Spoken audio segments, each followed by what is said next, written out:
If you know what kind of girls you like and you want to attract the right kind of girl for you, you can have a simulation Let me get my of notepad. So I go say that again. What?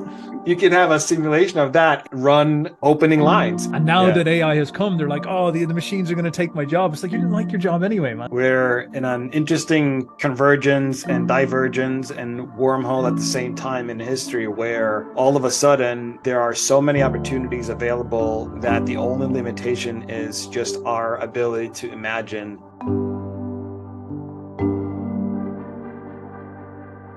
Ladies and gentlemen, welcome to the Bionic Podcast. I'm here with Mr. Sam Woods. Mr. Sam Woods is an AI expert. I'm sure you've heard an awful lot about AI in the last year.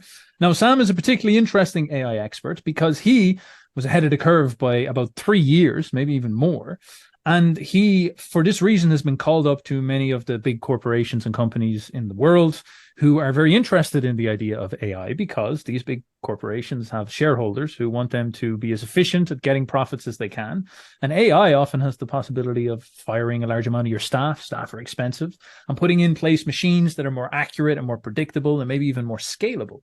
And so Sam is actually currently getting called to many of these big names that you would know that we can't talk about for NDA reasons. And he is getting brought in to educate these giant corporations and how that they can replace their staff with machines. It's happening. It's literally going on right in front of us. And this is scary, but Sam has the expertise to do it. And so he sees what's going on inside of the inside world, what's going on behind the scenes.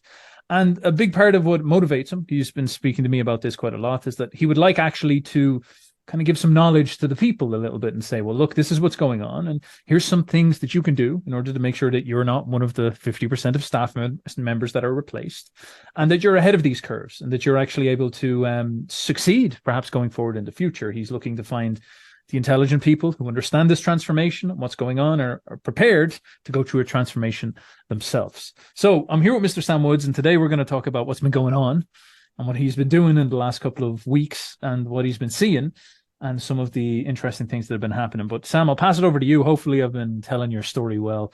And if you've any thoughts on that.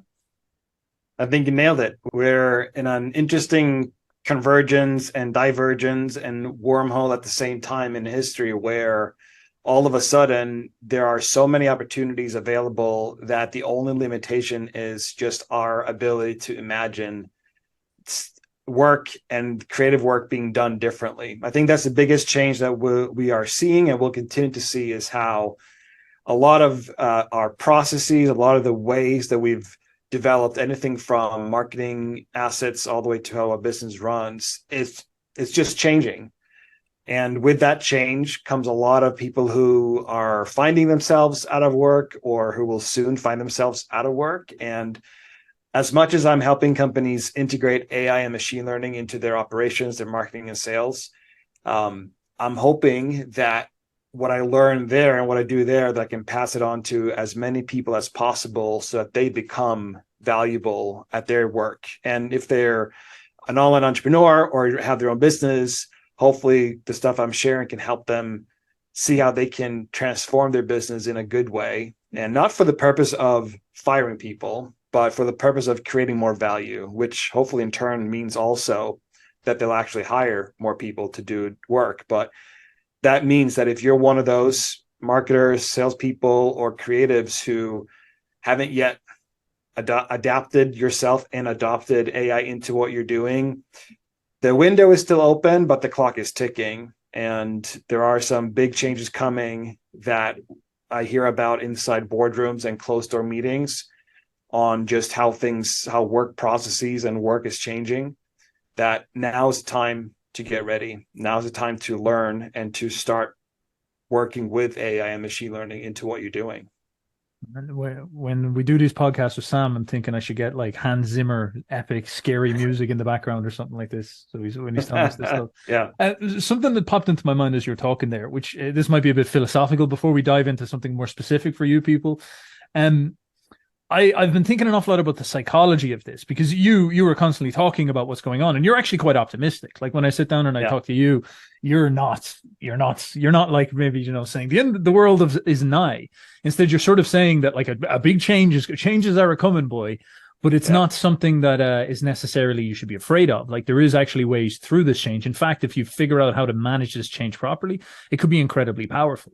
And Yeah. I guess the way you would look at it is something like, there was farmers in the past, and at one point, tractors showed up. Only about 200 years ago, tractors show up. This new Yeah. technology, and maybe everybody said something like, "Oh, that's the end of farming." And all this, Yeah. and that's the end of farmers. And certainly there were less farmers, but because there were less farmers, everybody went off and started to do other things. There was this massive industrial revolution that took place. And so there's sort of like a difficult equivalency inside of our heads. Like before AI came along, everybody was complaining. They're saying, I hate modern life. I hate modern work. I wish we could go back to the more honest days. And now Yeah. that AI has come, they're like, oh, the machines are going to take my job. It's like, you didn't like your job anyway, man. You've got this opportunity now to go do something different and something better. And so Yeah. we have this very interesting recency bias where we think, first of all, the big changes like that can't happen. Like everything will stay the same as it is. And second of all, there's this like binary, like the machine will come in and take everything from us, and then that's the end of that. And without realizing Yeah. that it's more like it's going to transform us, and it's going to open up possibilities that we didn't even see beforehand. And that's really like the people who get ahead of that are going to be the people who win big. Yeah, it's easy to be a doomer either direction, right? And I think for me and for the people that I work with and the clients I have in businesses, it's right now one of the biggest changes is that it's just making work a lot easier, and things that took days can now take hours. So there's definitely hope at the end of the road and light at the end of the tunnel. And it's not a freight train coming at you. It is really it's possible to have a good, positive future with whatever you're doing, whatever business you're in, or whatever job you have. Is really about finding ways to integrate these tools into what you're doing, and understand that if used properly, these tools, because they're tools, they can be used to create new value, come up with new innovations, even replace yourself in the job you have or in the business you have, but is not so that you then will be left out in the cold and struggling to survive and kicked out of a warm house and kicked out of the work you have. It is really about you then finding new ways of doing things and innovating and creating new value. And 200 years ago, like you said, no one could foresee probably 80% of the jobs that now exist, right? But new jobs pop up, new roles, new opportunities, new business ventures, new ways to do things. It's constantly evolving and changing. And all of this with AI and machine learning, it can really become our assistants, our helpers, our sidekicks. And if you find yourself replaced and you didn't like your job to begin with, then like it's a good opportunity to go discover something else and to find ways to use AI in different ways. Nothing is ever over. It's always just changing. And this is just one of those moments in time when things are changing faster than we're probably used to. And that's again another very interesting sort of emotion or feeling I get from when I'm speaking to you, because there is this sort of calm embrace of the chaos. Like you have that sort of certainty where it's like there is actually a path through this. It's just that it's going to be transformative, like the path is by understanding that you're leaving the past behind and going into something new, and it's new ventures, new territories. And when you actually think about that, they're great emotions. Like it's like exploring and discovering. Yeah. Of course there's a lot of fear, but it wouldn't be so thrilling if there was no fear. Like these things are married together, and it's very difficult for people to have the emotional intelligence to understand this stuff. It's like, oh, either it's all like flashy hype, like, oh, danger, it's all over and all this type of stuff. And then there's this pessimistic rejection instead of sort of saying, like this could be a lot of fun. Now, again, something that stacks on top of this emotion with what you would be talking about is possibility.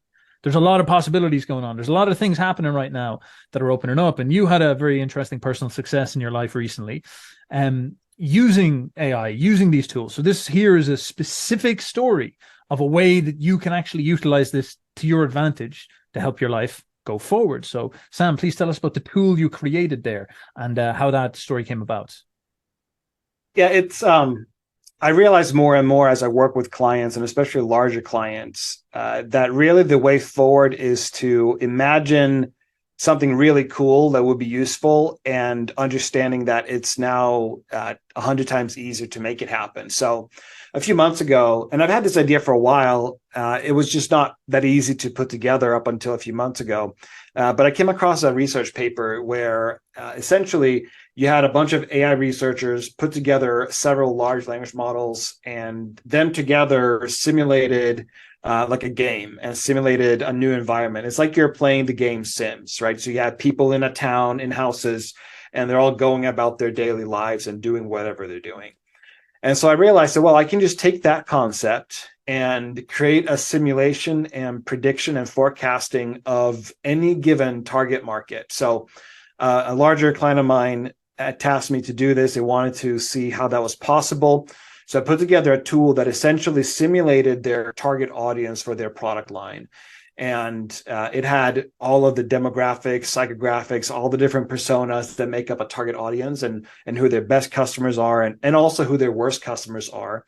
So it's like a Sims of their target audience. And we put that together, and then we decided, well, let's just see what happens if we start showing this simulation all these different marketing assets and sales assets and creative. So advertising, sales scripts, products, offers, emails, landing pages. It's like you do endless split testing of whatever creative you have. So if you're in the marketing game, you know that you should do split testing. You have A and B. You show two different versions to traffic, and you see which version wins. So it's like that idea, but it's simulated. So instead of spending 50,000 on ads only to realize that your offer may be wrong or not converting, we decided we can just create any kind of marketing asset and run the simulation and get a forecast and a prediction of how that offer or that ad would perform with the target audience and the target market. It's actually so crazy. Yeah. So we put all that together, and we ran 10 different simulations for 10 different things, offers, ads, whatever. And we did that first, and then we ran those same experiments and campaigns out in the real world, so online and through advertising and different marketing campaigns. And it turned out that our simulation and forecasting through this tool was between 96 and 99% accurate in terms of what the results that it predicted would happen and how people would behave in the real world. So an advertising campaign in the simulation performed almost exactly the way we thought it would in real life. And so, like, imagine the ability to like forecast budget, economics, and unit economics, and offers and ads. Like, it's pretty nuts, like when you think about it, but it's possible to do.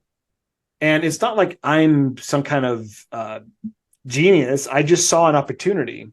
I just had the imagination to like imagine, like, I thought to myself, wouldn't it be so cool if we can just simulate a whole market and whatever happens in the market and just see what happens? And then they saw that demo and they saw the results in the real world, and they made me an offer that I couldn't refuse. Man, like, so I've run ads on YouTube before. I've done it and all this, and it's just so funny because maybe people who are, I'm sure everybody watching this, especially who would be interested in this, would very much know what we're talking about here. But I guess it is worth just articulating it because, I'd be there with my YouTube channel. My budget wouldn't be huge. Maybe I could afford like 2,000 a month or something like this. So it's scary, dude. Like, it's scary for me to slap down 2K. And that's like, oh man, what's going to happen with this? Am I going to lose all my cash? And you have to create all the assets, and then you have to field test them and see do they work and all this. And the notion, because the best I could do on YouTube, and this was even just like, fifth dimensional powers when I could do this. You could use a retargeting audience from your YouTube audience. So you have YouTube, you mirror that. So YouTube has the big data to mirror that. You mirror that, and then you create it hypothetically and run the budget on it and see what they would respond to. So AI populates all them with big data with the behavior, and it works. It's just so astounding, man. Astounding.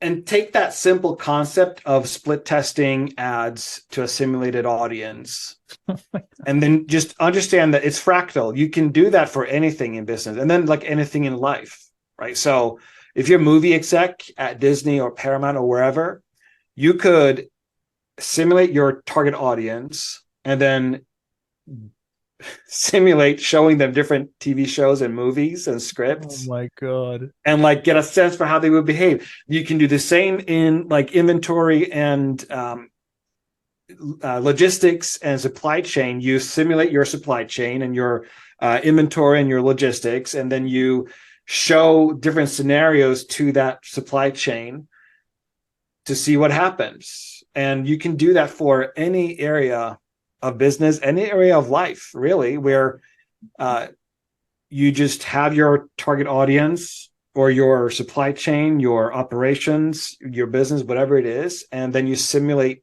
scenarios to get a sense for what will happen. You can do this, and people have done this for like decades already. It's just been very hard to do. Like, as in you run the numbers and you do scenario planning, and you spend a lot of time crunching numbers, and there's always a large degree of uncertainty. Yeah. But the ability to simulate any scenario for your life and for your business and for markets is now possible to do very, I'm going to say easily. Like, you're not going to be able to do, like, off the street, a random person is not going to be able to do it. But again, I took ideas from this research paper and ideas from how large language models work and all the other stuff that I know, and I just put it together. And that's where the opportunity is. It's taking pieces from everywhere and seeing how they might fit together. And instead of being limited by what you know is true and what your experience tells you, just go beyond it and look for the adjacent ideas and the different categories. And just like I said, split testing ads is one thing, but the process of split testing ads can be applied anywhere. It's like an archetypical behavior that we use and that we look for in business. Does that make sense? 100%. Like, I'm literally listening to this and I'm coming up with notions. So I'll actually run this by you. This might be a little bit selfish for the audience. Apologies, people. I'm trying to get some free game here, right? But I've got YouTube, and you're saying to me something actually quite advanced. Like, you're saying that there's an asset. There's a huge value in being able to predict the future. It's basically what we're saying here, because people pay money, and if you can more efficiently do that, like, that's very, very valuable. So, say me as a YouTuber, I've got this audience, and I don't know how well my next video is going to do. So when I'm sitting down there, I'm kind of thinking to myself, oh, if I put all this effort into making this video, it might not perform well. And maybe, for example, something specific, like even a title or a thumbnail. So would it be possible then for me to create a sort of simulated version of my audience, and then create 20 thumbnails and titles and run them by the audience, and then I will see like click-through rates, and then basically it will be like that thumbnail and that video, that title will do well, and I'm like, all right, now I should invest in building the video I was going to build on behind that. That's the sort of, oh man, that is actually crazy. Holy shit, that is actually such a crazy idea. And you're going to get to the point where it's not just thumbnails or titles, but you'll be able to simulate like 1 or 2 minute videos of yourself. Oh my god! With Boyo GPT and Sam GPT, and it's a clone of you, and then you can simulate that, and our visual and audio clone of you, and then you simulate that. So yeah, and like it's thrilling and terrifying at the same time, because you go, oh shoot, like this can be done for anything. And it can be done in good ways and bad ways. Like if you are if you know what kind of girls you like and you want to attract the right kind of girl for you, then you can have a simulation. Let me get my notepad. Holy shit, go say that again. What? You can have a simulation of that and run opening lines and date ideas and see like which one of these dates or activities or opening lines stand the best chance of attracting this girl, right? So it can be used for anything. And to a degree, it's about predicting the future, but it's more so you need to actually go beyond and not think of it as predicting the future, but more so finding opportunities for excitement and joy and like good things. Yeah. Everyone tries to predict the future. We all know that it doesn't quite work. And a simulation is not necessarily a prediction of the future. It's just showing that in this scenario, this could happen. Mm-hmm. So it's not so much about predicting the future, even though that's kind of possible, but that's not what's exciting. What's exciting is going through that simulation. Like when my client went through that with us and we did that with them, all of a sudden their marketing team started going, we had these 5 ideas that we thought were okay. Now we know like only one of them was good enough. But if we take that one idea that worked in the simulation, what other 10 variants can we come out with that? Like, it started to unlock ideation and creativity with people. Like they got inspired by it. Yeah. Instead of being stuck and in a rut, they got inspired by it. And that's very true. Like even in that YouTube example, I'm saying, like I always get excited, because I think about that, and I want to create videos. I want to sit down and make really good videos. Now it's just frustrating sometimes where you work to make a good video and then it doesn't do as well as the other ones. And so if I had something that was sort of like, right, this title will allow, like maybe I don't even try to predict the idea, but I know the idea I want to talk about, but I do 10 thumbnails and it gives me the one that will perform best. And all of a sudden I'm sort of like, that's awesome. So that means that I know the people are going to watch this. They're going to click in the story and pay attention to it. And that's actually very, very powerful for me then, because then I can be like, all right, I can really confidently and excited know that people are going to pay attention to this. That opens up possibilities. So again, it's very, very positive. But you haven't told us though, the kind of rock star part of this, this. So you had this idea and I want to get into the ideation of this a little bit more in a bit. And of course, you showed this to this client, and the client, I'm not sure if you're able to disclose this, but the client was obviously very interested in it. Tell us a bit about that. Yeah, we showed the tool, we ran the simulations, they tried it out in the wild, and they saw the accuracy, and they just they made an offer to buy the tool like within hours of realizing what was going on. And like the terms and the deal and all of what that was very attractive. And so I thought, like, to me, it's not so, because like, I'll say this so everyone understands. The tool is not magical because there's some secret code hiding in it somewhere. Like this, like all of what I did, anyone can do. The secret sauce is not the code, is not the language model, because all of that can be figured out. The secret sauce is having a data set that can emulate the target audience, and a data set of your products and your marketing and your sales that has worked and so on. And so I thought, well, like the tool itself can anyone with the same idea can put together the tool itself. But what's going to make it win is the experience that your client, or in my case, that the client brought to the table, their data sets. Because if they had a really crappy product and they had a poor understanding of the target audience, all the simulations would just expose the fault lines and the issues that they have in their business, which is that they're trying to sell a crappy product to a crappy customer.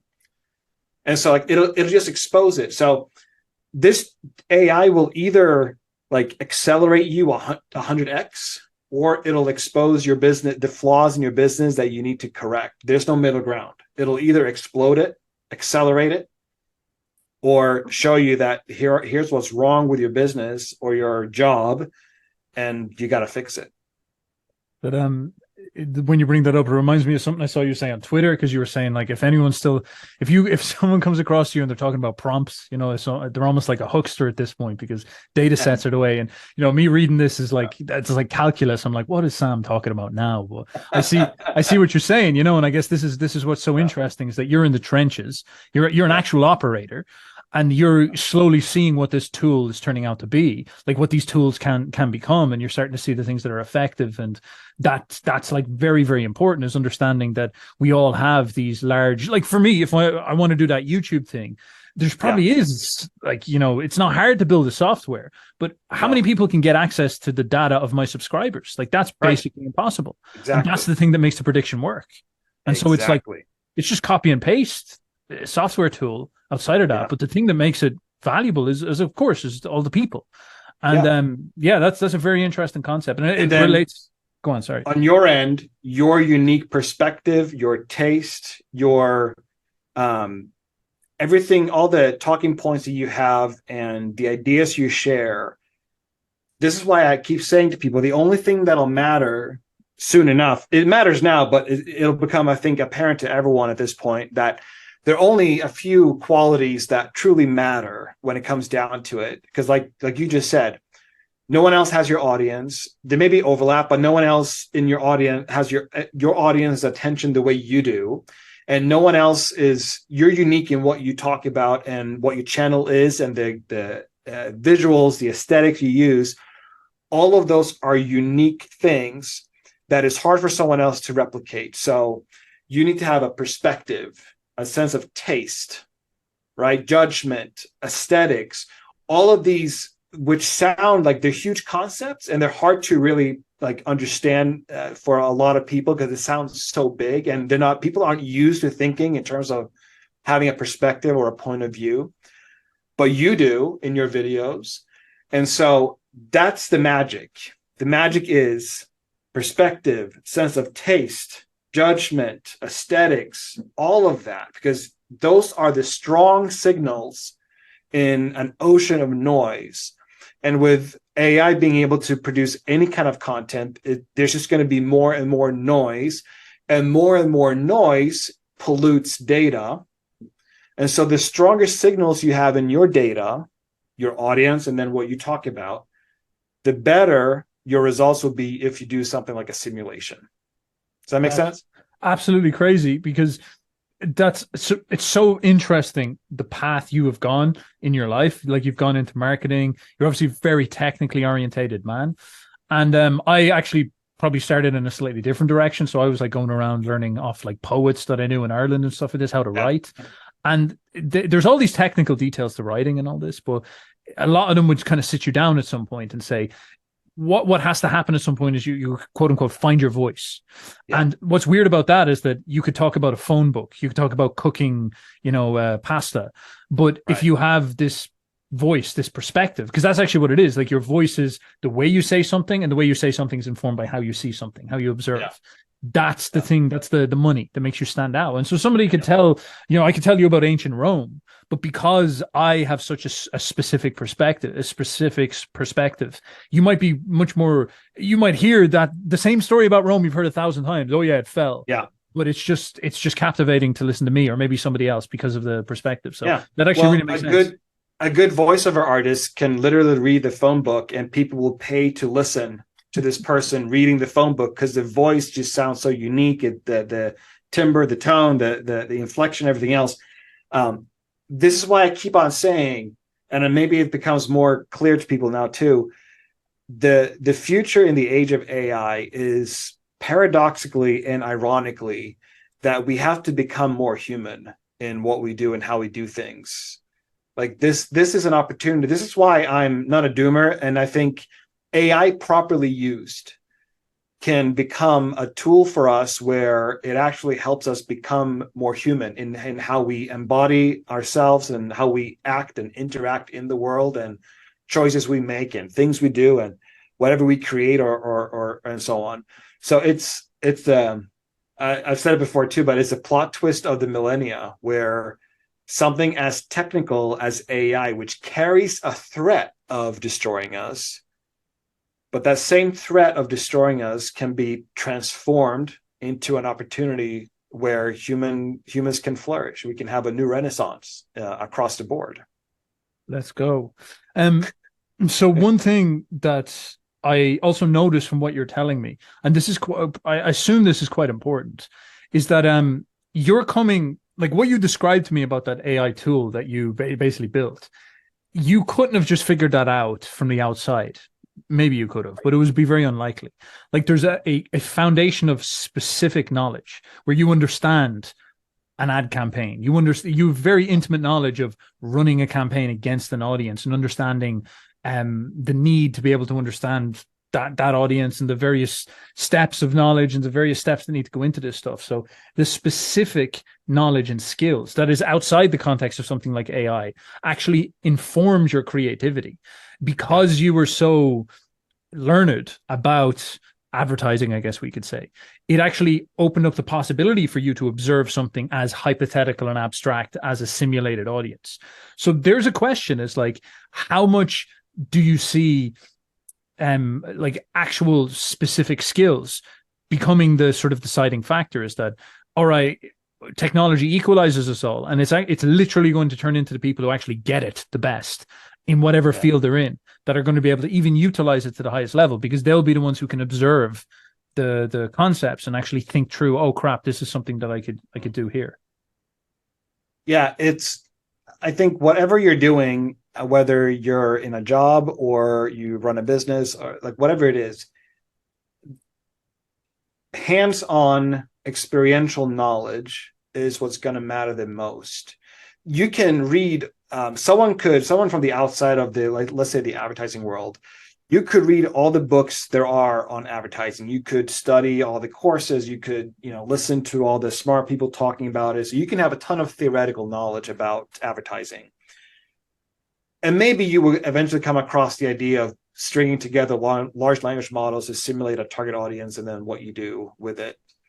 But it would just take you a long time probably. And the end product would probably not be very good, because when you put together a data set and you train or fine tune a large language model or a machine learning model, you have to know the weights to give it, like as in what parts of the data set should be prioritized. You don't know those nuances and details unless you have hands-on experience in your field. Wow. Like a couple of years working in your field will give you almost like a tactile knowledge where, the best practice in advertising says one thing, but your experience tells you something else. So nothing can replace the knowledge you've accumulated, the experience and the knowledge you've accumulated through just hands-on working with things, doing the work, being in the trenches, operating things, trying things, failing. The amount of ads I've put together that have failed is just like, I don't even want to think about it. But that in turn gives me the nuance and the finer details and the ability to look at data and go, that matters more than that. This matters less than that. Because when you put that together and the weights you give it for fine tuning, for example, that is what then determines the performance of the model. So whatever you're doing, like, reflect back on what you have learned that is true, whether or not it conforms to whatever best practices your industry is talking about.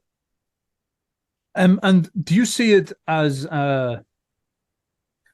like, I'm again going back to that notion of the abstractions, the hypotheticals, the ability to predict the future. Maybe the question I should be asking is, if I was to mentally model out roles, if I was to turn around and say to young guys or young people, or obviously like pretty much anybody of any age is going to have to learn this at some point.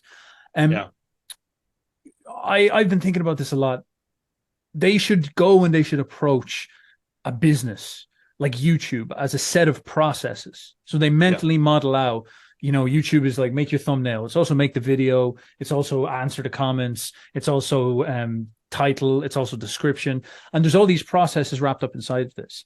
And I guess it's almost like process philosophy or something like this. It's very Buddhist. Like, there is no one thing. Like, oh, you're a YouTuber is not a unified thing. There's this process that happens that leads to the production of YouTube videos. And within this, you can actually just constantly go smaller and smaller into all the details of these little processes. And your ability to think this way will allow you to penetrate into this and sort of say, okay, there's a way I could optimize that part of the process. There's a way I could optimize that part. This is actually pretty classic entrepreneurship or business running. Like, this is what Henry Ford did when he created the production line, this type of thing. So I'm pretty sure you know where I'm going anyway, but there's a question there somewhere. What I was going to say, and not just the ability to zoom in, but the ability to zoom out and see the full picture. Yeah.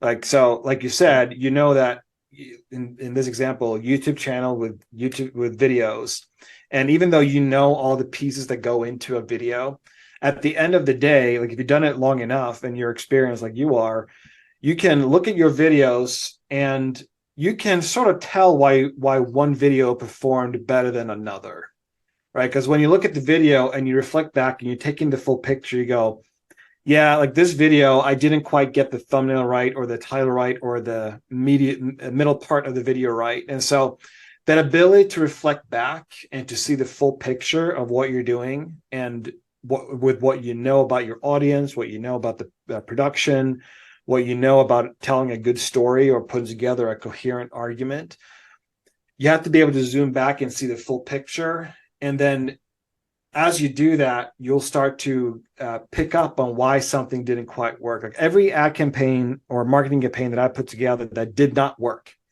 when I reflect back on it and we talk about it with a client and with a team, we're always able to identify a few areas where we go, oof, yeah, we missed that part, or we didn't do as well with the headlines, or the offer wasn't quite right. And so we'll always be able to like identify a handful of areas that didn't quite, where we just didn't get it right. We don't necessarily know if that's true beyond all doubt, but you go, yeah, next time we need to make sure that our offer is done in a different way than what we just did. And so you carry with you that full picture and the full understanding. And so not just the minutia, but also the full picture is what's critical. Now, something I asked you last time we spoke, and I guess this is in some sense going to be a repeat of that question, is do you envision a sort of a role or a character starting to appear who is like this, Rambo type AI expert guy who could come into a company with this type of specific knowledge? So say, for example, I've worked with Midjourney a lot, and so I might go into, I don't know, a movie company. This is very hypothetical now.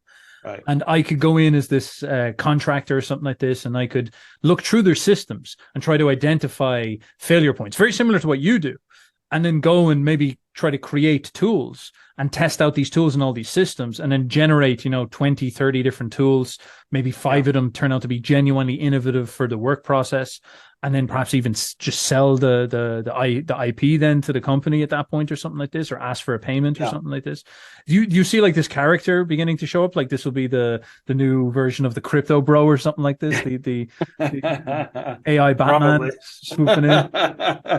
Yeah, I do. I mean, so that's how I work and have worked for several years now. And the demand is not diminishing, it's just like ramping up, right? I have more requests for projects and client work than I could possibly deal with, even if I like hire people and brought them on. Like there's just not enough time and everything else. So I think that type of a person is only going to grow in demand, because the ability to see where artificial intelligence and machine learning can be integrated into how something is made, created, and how business runs.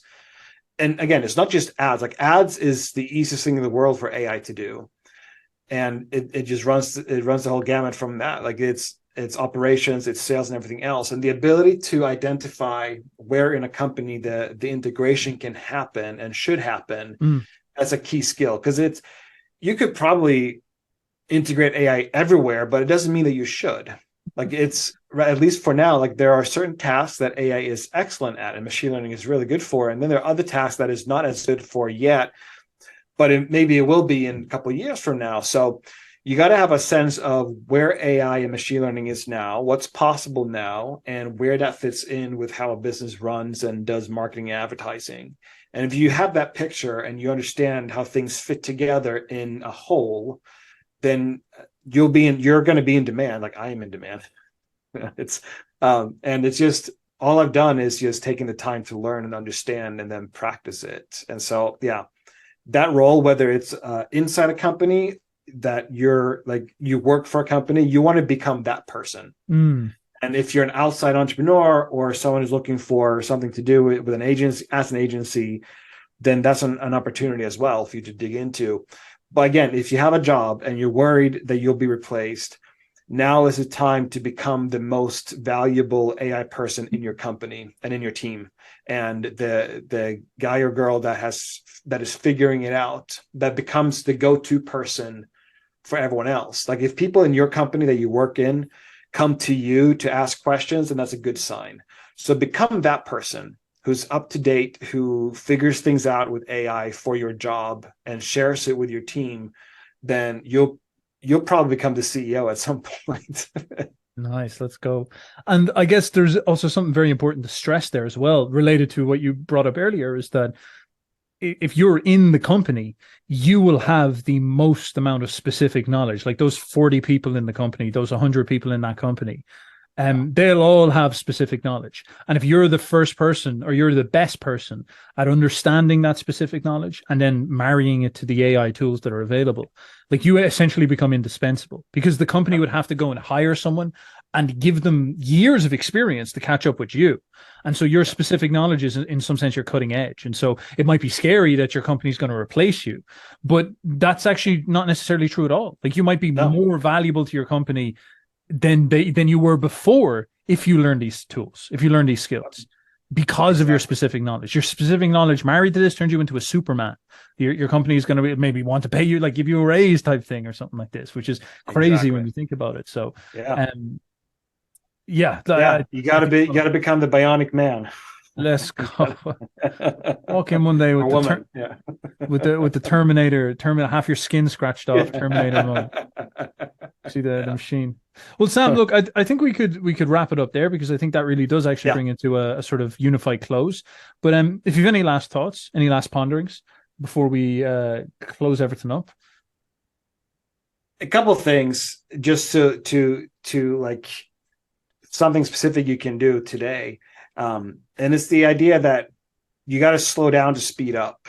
And paradoxically, the more time you spend giving your attention to art, painting, sculpture, and music, if you train your attention on those things, to observe it, take it in, and spend time listening to music intentionally, not as a background noise, but like you intentionally listen to what's going on, and you intentionally pay attention to a painting or piece of art of some kind, that habit of doing that daily for 5, 10, 15 minutes will help your focus that you need in order to understand how AI and machine learning works.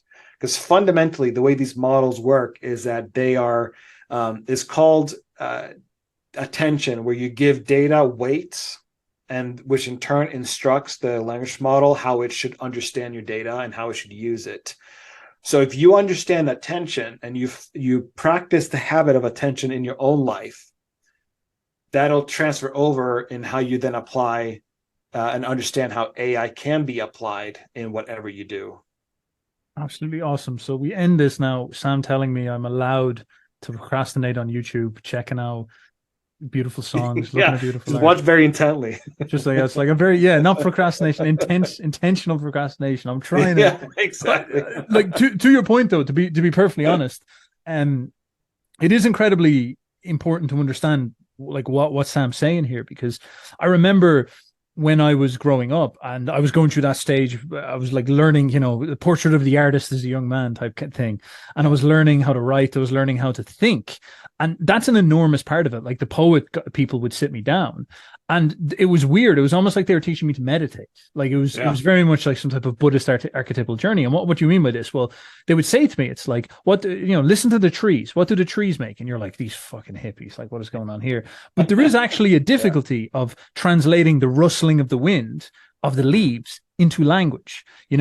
How describe a tree properly, and you have to realize that like it's like green and brown, but then there's got divots inside of it, and then there's like these enormous roots that reach all the way down to the bottom, and they're sucking up water, and you start to imagine and observe all of that stuff, and all of a sudden you're having like a psychedelic trip staring at a tree trying to write what the thing actually is, and your powers of observation just bury so deeply into it that you genuinely realize that it's like the universe is contained within a grain of sand, as William Blake would say.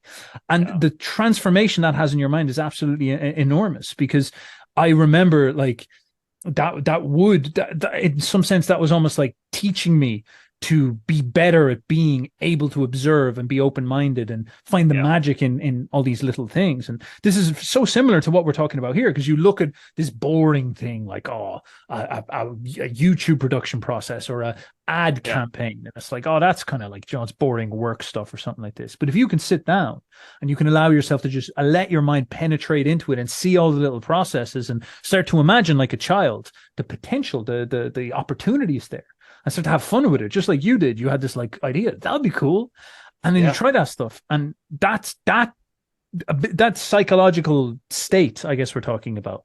That seems to be going to be one of the keys for people in the future. It's like the anchor of creativity. So it's just a really cool message. You got it. Awesome. All right, ladies and gentlemen, thank you very much for your time. So if you want to hear more about this stuff, I recommend you check out the Bionic Marketing email list, because this is where Sam documents all his thoughts. I would love to get him on video as much as I possibly can, but the dude is actually quite busy. He's off, flying around the States and all this and talking to people. So doesn't have the time to sit down and chat to us. So I drag him into these and I force him to tell us the secrets, tell us the cutting edge of what's going on here. But he is able to write an awful lot more efficiently. He's in the airports. He's sitting down, grabbing a coffee before maybe a meeting or something like this. So he can spill his thoughts out in there. So check out the Bionic Marketing email list. And of course, check out Twitter as well. That's the two places you can communicate most easily. And of course, we will get stuff up on YouTube as well. But this is the main places to focus on. So grab that email list, pop in. You will receive more frequent updates, more cutting edge insights. And if you enjoyed this, well, I don't know, good for you. Maybe give us a comment. Mr. Sam, do you have any last thoughts? None. Go and learn all about AI and machine learning. Try it out, try the tools, use the tools, and get ahead. Let's go. Fantastic. All right. Thank you very much, Mr. Sam Woods. Thank you, all the people out there in the audience. We're going to now simulate you and see what you want for the next one. I'll talk to you later. Bye-bye.